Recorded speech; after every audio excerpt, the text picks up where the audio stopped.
Arsenal are first in the league and 6 points clear, with the league's best defence and the joint best attack. Eze's hat-trick has made them look like champions in waiting. Yeah, I said it. So I'm going to be breaking down how Arteta got the big decision right and stopped Spurs from having a shot in their box. I'm going to talk about the crucial role of the fullbacks that nobody seemed to notice, and why Eze's ability to stand still is a game changer for a team that doesn't have a striker. So how exactly did they destroy Spurs? And what has Arteta done to make them now, let's be honest, favourites for the title? Well, to understand this, let's begin by looking at how he set up the team in that North London derby.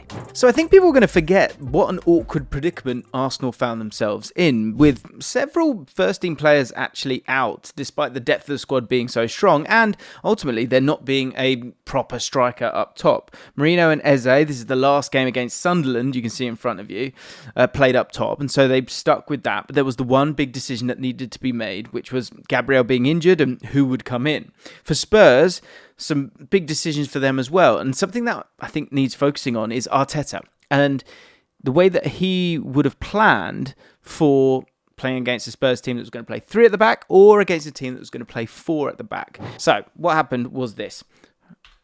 The two teams made some big decisions. For Arsenal, the big one being Hincapié coming in. There was a lot of talk of like who should be the big change there, and I want to come back to that. But with Tottenham, they went to a back 3, and part of that was like Danso, Van de Ven and Romero. You've now got some real size. I think there was a concern when it came to set pieces, even without Gabriel in the team. And something that Thomas Frank has done previously is be careful and have that 3 at the back, but look to break. And one thing that he actually literally said to me once was that he does always like to have 2 up top, 2 that can kind of go, and so that you can attack from a central position. But Arsenal had the antidote to that, and it completely destroyed this Tottenham setup. Hincapié, new signing, going straight into a North London derby. A lot of people weren't sure about that. But Arteta, with his squad building, even with big injuries to a huge player in Gabriel, he could have played Mosquera. He went with Hincapié. The other option was Calafiori. And the big thing I wanted to highlight here is that you can see the amount of changes for Spurs. Richarlison going back up top, Muani not playing in this one, Simmons not playing in this one, Johnson not playing in this one. Obviously, they've had that break in between, Porro coming out of the side. But for Arsenal, as you'll see, it's just that one change. And that's something that Arteta got superbly right. He understood the chemistry of this team, and making too many changes was going to hurt the team. And Calafiori is such a crucial part when it comes to the rotations of this side. And not, taking him away from that position. Instead, bringing someone like Hincapié in there, not putting Calafiori there. Yes, you could have put Miles Lewis-Skelly into that left-back position. I'm sure they would have been fine. But to give them that X factor that they've had this season with Calafiori, having him on that left side was absolutely crucial. And that was the big decision that Arteta had to make, and he made it brilliantly. Not changing too much to allow for the flow of this team and the great triangles that you've seen throughout the season, actually. The Saka, Zubimendi, or actually sort of, let's forget those 3. Even Eze, Saka and Timber as well.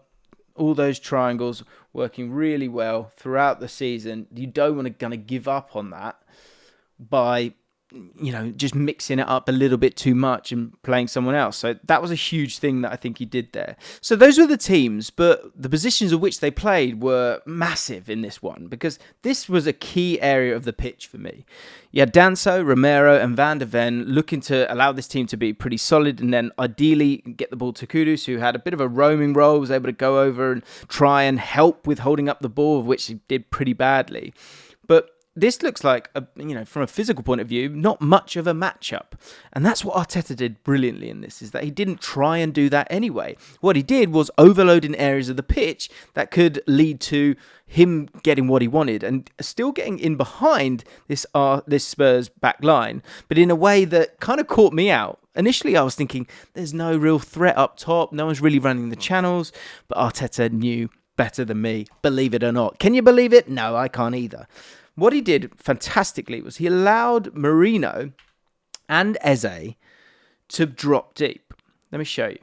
Calafiori and Timber were crucial in this game as well. But what they were looking to do a lot of the time, instead of missing out and not winning this area of the pitch, initially at least, in terms of any kind of real battle or looking to get in behind too much.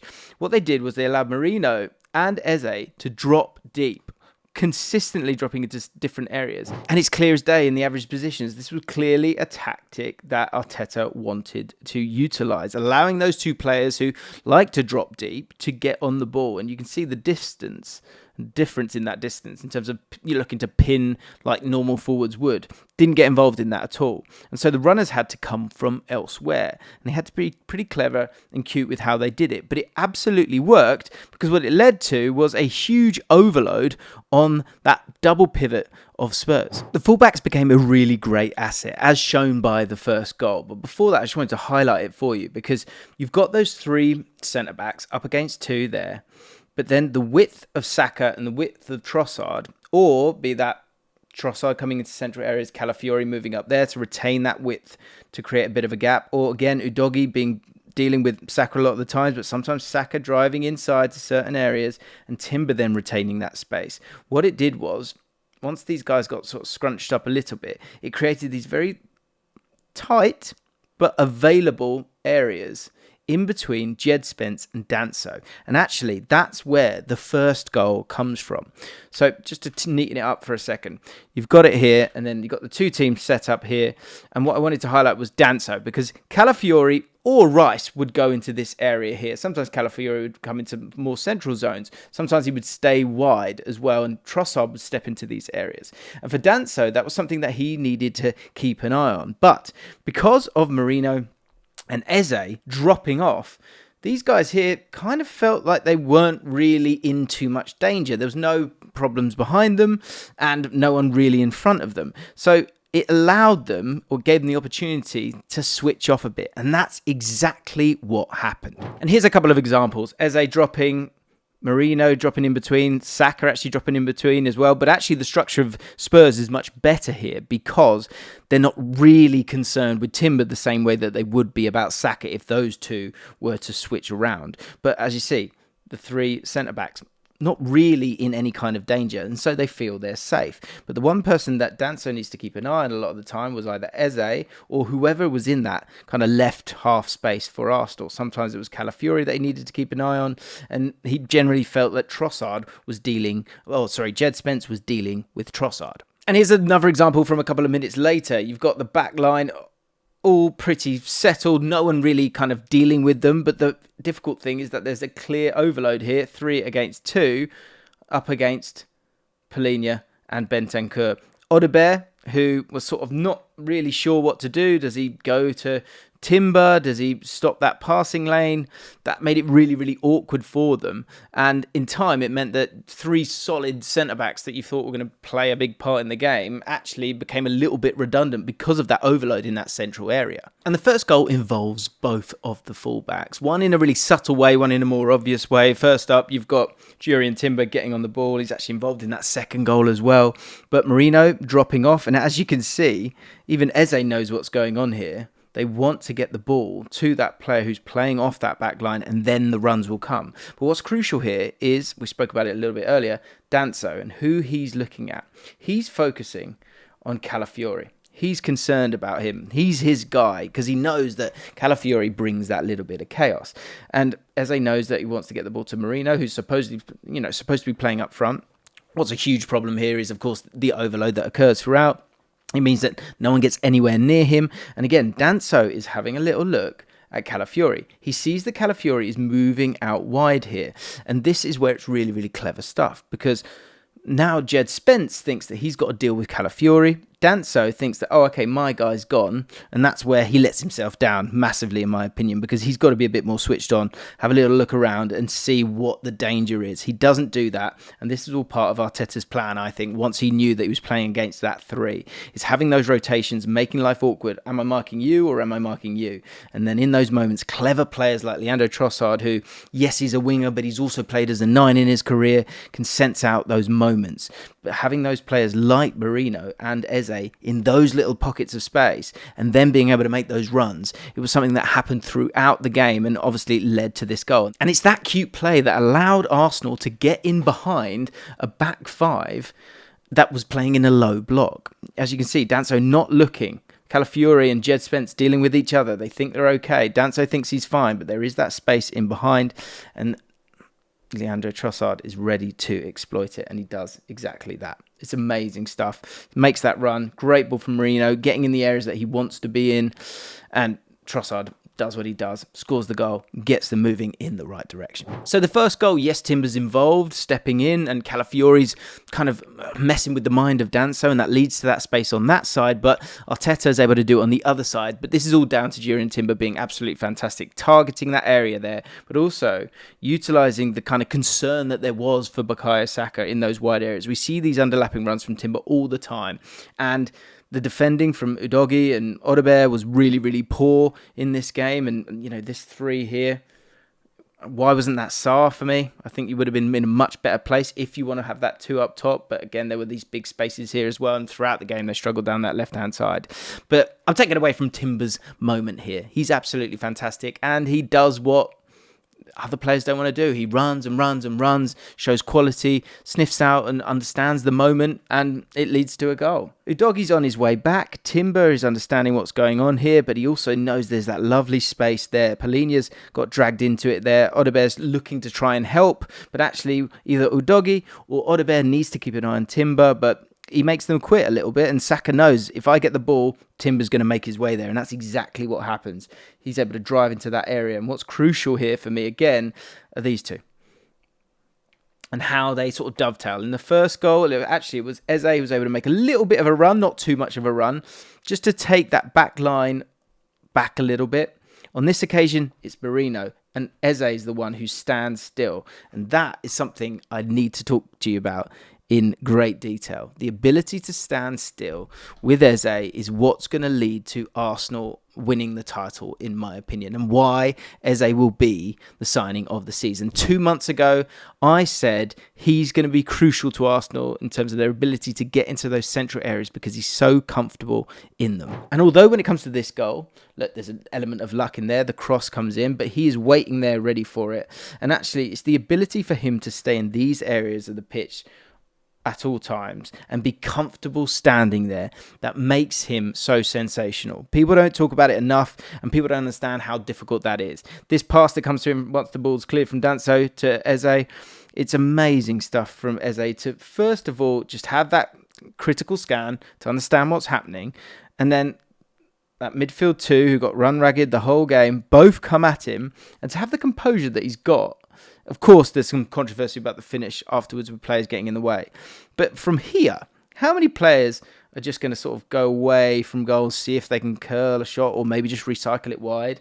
No, not Eze. Eze goes and does this. He takes both those players out of the game before getting his shot off and scoring the goal. Obviously, a huge weekend for the Premier League. If you want to understand how Newcastle were able to break down Man City, or you want a deeper review on the North London derby, we have that on the JLA Substack right this second. There's a link in the description. We also preview the weekend's action and review those big games like Newcastle, Man City. So if you haven't checked out the JLA Substack, make sure you do. It's class. So on the JLA Tactics board, we have a whole host of different pitches. And one of the pitches that I really wanted to have in there was this one. This is the different zones of the pitch. And one zone that we talk about a lot on the channel is this zone right here, zone 14.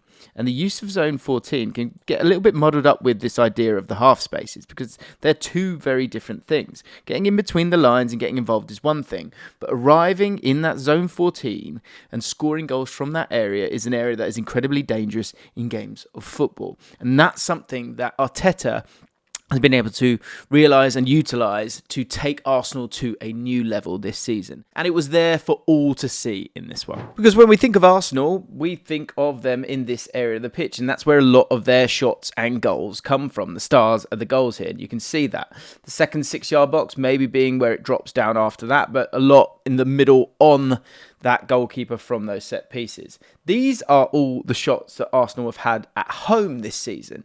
And again, focus is in that 6-yard box generally. Now this was the game yesterday.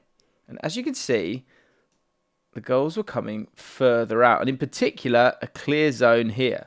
Now let me show you Ebere Eze's shots this season. Shots and goals this season. That's him this season. And as you can see, there's a whole cluster of goals there. Those goals are from that game against Tottenham. And if we look at the game against Tottenham, those were where his shots were. This is the comfortable X factor that sounds so simple, that the ability to stand still for a second and arrive at the right time, something that Eze has spoken about himself in terms of his process to score more goals for this team, because he does break the game so many times. But has he been given the ball enough, or has he been able to arrive at the right times and finish in the right way? Well, as we said when we came to the average positions here, those two players were dropping off. But if we have a look at Eze's heat map here, you'll now see that big red spot on the edge of the box was somewhere that he was constantly looking to get to, but not get to too early. That's the crucial thing here. And the timing of it was absolutely exquisite. And the warning signs are there early on. For example, Sarr, how many times would he have gone down the sides here, or recycled, or gone for it himself, or looked to play a pass into this area here? No,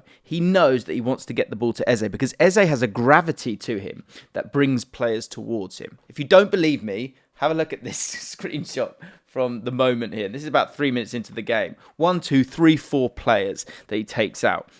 But he's also, and this is Arteta's instruction, by utilising him and Merino, so it's not just Eze that's doing it. By having him or Merino, we see that for the first goal, you have a player that's willing to get on that in that area, in that zone 14, get on the ball, and then the runners will come. And you can see it here, Declan Rice, Trossard, all on their way, looking to get into those areas, because they know that Eze will stand still but deliver as well. Merino for the first goal, we've seen that already. So you can see that he is the man who gets there, stands there, and then those runs in behind are there again as well. And of course, Eze scores that hat-trick, but it's not a conventional hat-trick. It is a hat-trick from someone being resistant as opposed to driving in behind. But the players around them being able to push them back there allowed him to get on the ball in the right areas, that zone 14, and score the goals. And every single goal comes from that. Again, here he is in this area here, staying off that centre-back, making life difficult, making life awkward for them. But also you need runners as well. Declan Rice, allowing himself to be the Declan Rice that he is, utilising the dynamism that he has. And as you move it along, yes, they get that little bit of luck. But the reason they get that little bit of luck is because that pass is being played. So there is that penetration in behind from Declan Rice. But where's Eze in all of this? Yep, that's right. Zone 14. Ready to get on the ball. And when it breaks, he needs that little bit of luck. Of course he does. But he gets it and he's there. Another simple 5-yard pass, able to utterly exploit the double pivot of Spurs, but also Kudus not really knowing who to get back to. It's all too late. And this area here, throughout the game, was just a huge menace to Spurs, because they were getting dragged back by smart runs, and then they had those players who were calm enough to stand still. And that's been the thing, isn't it, Arsenal fans? That's the thing they've been frustrated with throughout the last couple of seasons, I think. Certainly last season, is having that guy so comfortable in those areas. And it's an X factor that I don't think a lot of players have. The final goal, you can see that kind of chemistry within this team. Again, you've got a runner who's pushing them back. It's really difficult for Van de Ven. He doesn't know if he's going to go all the way and have a shot, or if he's going to play that pass. But that lateral pass into a central area is something that absolutely destroyed Spurs in this game.